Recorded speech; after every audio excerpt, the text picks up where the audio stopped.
Welcome viewers to another video, and this is another video on a very interesting and exciting gambit variation that you at home might want to try out yourselves. So what is this gambit variation I'm about to show you? Well, it's a so-called Max Lange attack. And this was named after a German player who first came up with the idea. It's especially dangerous at club level, but also seems perfectly playable at even the highest level. And it really continues in our spicy gambit series. And I'm trying to find the most interesting, exciting openings that you at home might want to try out yourselves. And this is the first in a series of free videos on this particular opening. Hopefully these free videos will cover pretty much everything you need.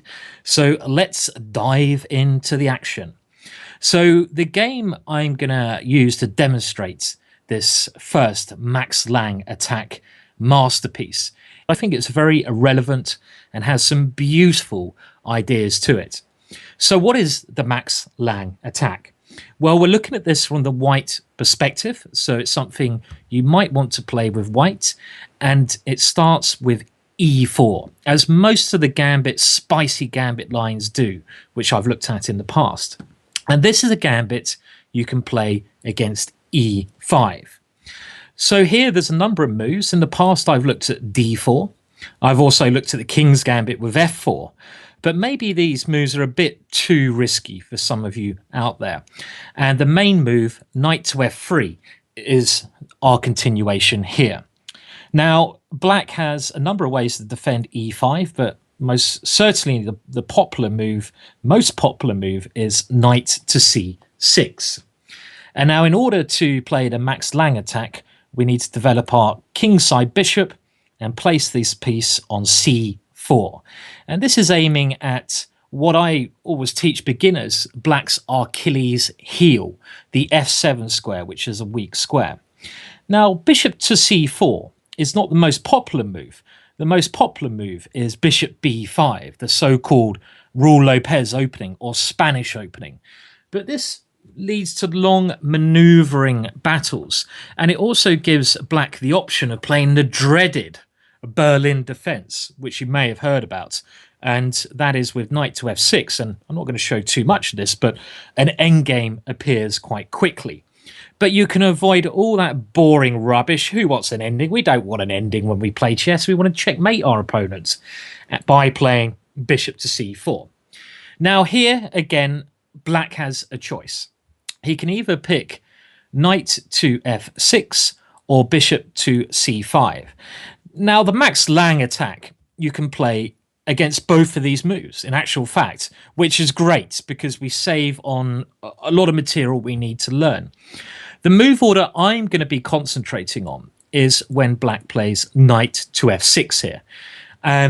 This is a very standard developing move, and white has a number of options here. After knight to f6, the way we're going to play this is by playing d4, a very aggressive move, opening up the center immediately. And here, well, black really has to capture on d4, and now we go for maximum acceleration development by castling kingside. And this is the start of the Max Lange attack. Now, in the game in question, after knight to c6, bishop to c4, black played the other main move, bishop to c5. Now, later on, I'll be showing you the Evans Gambit with b4, very exciting move. But if you don't want to learn the theory of the Evans Gambit, you can simply play castles kingside here. And this should lead back into the Max Lange attack. After knight to f6, and now d4. And pawn takes d4, we go back into our main Max Lange position. Let's just have a look at the move order that you're more likely to get in order to reach this position. That is with bishop c4, knight to f6. Can you remember the move? d4, opening up the center. Pawn takes d4. What you do here, you get your king safe with castles. And here, the critical move in this position is bishop to c5. And also, I'd say the other critical move is knight takes pawn. But we'll have a look at knight takes e4 in one of the videos later on, in one of the videos, the free videos I'm going to film in a series. In this game, we're concentrating on bishop to c5. So what should we do here? Well, we need to keep our initiative going because we've given up a pawn. So we need to play with energy, try to create a threat because we gambited the pawn, keep looking at ways to create threats. How can you create a threat here? By playing e5, attacking the knight. Now, black should counteract against this with the move d5. Other moves are not as strong. For example, if this knight moves to g4, white has a very strong tactic here. A tactic that's very common, starting with, can you see the tactic? Bishop takes f7 check. We want to move the knight on f3 so we can capture black's knight. For example, king takes bishop, knight g5 check, and next move we're going to take that knight. We force the black king to move. Black can no longer castle, meaning we should get a good attack against the opponent's king. So after this move pawn to e5, don't worry, I'll run through this all again. It's quite a lot to take in, but just enjoy the game if you can't remember the theory. Black's best move is pawn to d5, counter-attacking, opening up the center. And here, look at how Eddie the e-pawn strives forwards. We got to play aggressively again. There's no point retreating our bishop. We've given up a pawn. Let's keep trying to find the most aggressive moves. Pawn takes f6. Black has to take our bishop. And now, because we've castled, we have an open line towards the black king. And it'd be rude not to use that open line. So rook to e1 check. And in this position, what can black do? Well, here, bishop to e6 is the move we're going to start by looking at, because this to me looks like the most logical move here. In the next game, we're going to look at a fascinating encounter where black played king to f8, which may actually be the best move. But let's look at black blocking the check first. Bishop to e6. Now, the computer, if you put this on the computer, gives pawn takes g7 as the top move, and it gives white a slight advantage here. And I think this is a very good and sensible move to play here, so we're going to stick to this. Another move you may want to try, and a common idea in the Max Lange attack, is knight to g5. This is a very common idea, just trying to put pressure on black's center straight away. And there's been a couple of nice games in this where white gets an attack very quickly. One game between two grandmasters continued g6, but after queen to f3, black was in a lot of trouble here because there's a major threat of taking on e6 and pushing with f7. For example, queen d6, bishop to f4, black not playing very well, I have to say. Queen d7, and now a great move from white. Rook takes e6 check. This is just the kind of tactical idea you need to be aware of. Your opponent's king is stuck in the center. Don't give him time to castle. And the point to take him with the rook is that after pawn takes rook, our knight is a better attacking piece than our rook on e1, and we can play f7 check. And white's got a very strong attack in this GM encounter after king f8 and now knight to e4, threatening bishop to h6, a deadly check, and attacking the bishop on c5. So this idea, let's just go back to the start, shall we? So you can see how we get this again, reinforce the ideas. We start the Max Lange attack with bishop c4. And our idea is to go d4, castles quickly, and e5. Now, the main move order we're going to look at this is with knight to f6, d4, play this move quickly. Pawn takes d4, and now castles, quick development. Knight takes e4 will be looked at later on, but let's have a look at bishop c5 first. Black develops a piece, gets ready to castle. Now, other moves are quite inferior here, apart from bishop c5 and knight takes e4. A lot of players might play bishop to e7, but this is a very bad square for the bishop. Why is that a bad square? Well, because now we can go e5. Remember, this is one of our main ideas.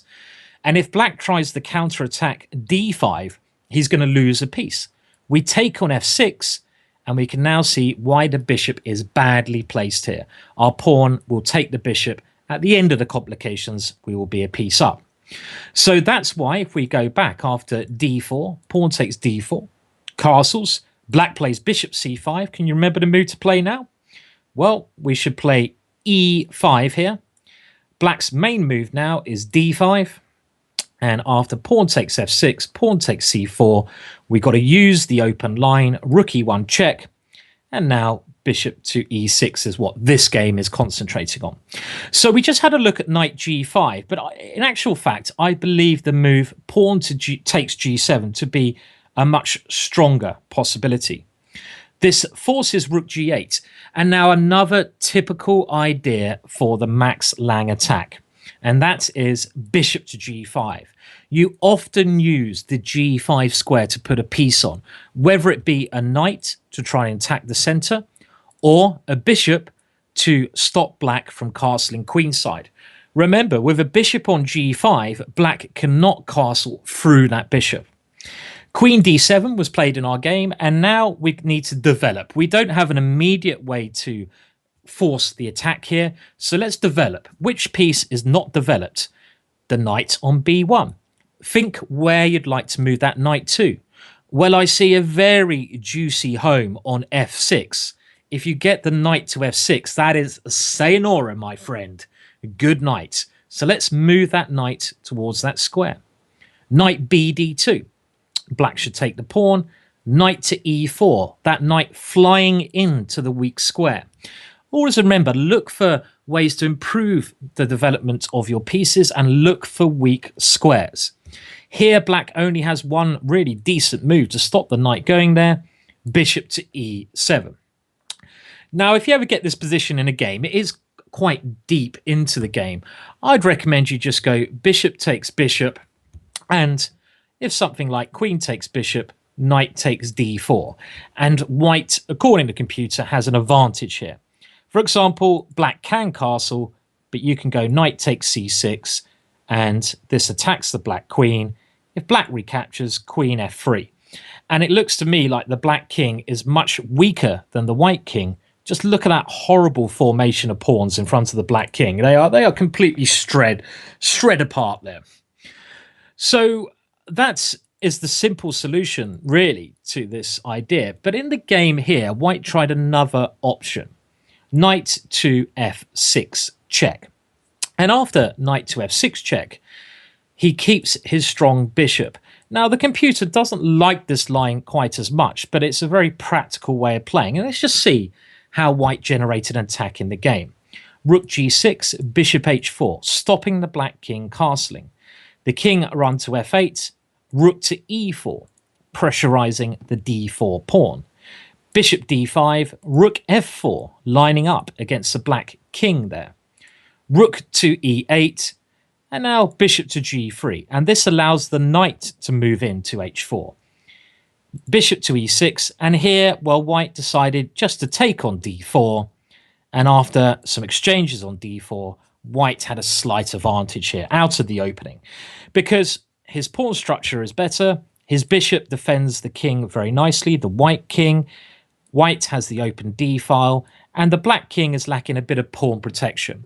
So that's my first introduction to the Max Lange attack. And remember, what you do is just play your typical moves, place your bishop to attack the Achilles heel, and then after knight to f6, you can play this great move d4, blasting open the center.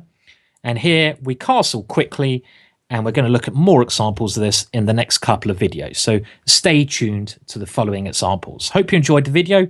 Leave your comments below. Thank you so much for viewing that one. Bye for now.